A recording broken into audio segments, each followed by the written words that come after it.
سلام به دوستان فالوورای عزیز کانال سفیر جنوب.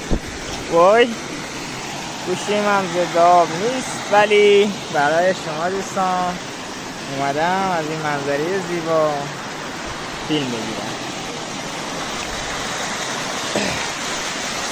بعد از 48 ساعت بی آنتنی و نبود آنتن در سیستان و بلوچستان در شهرستان فنوج بودیم.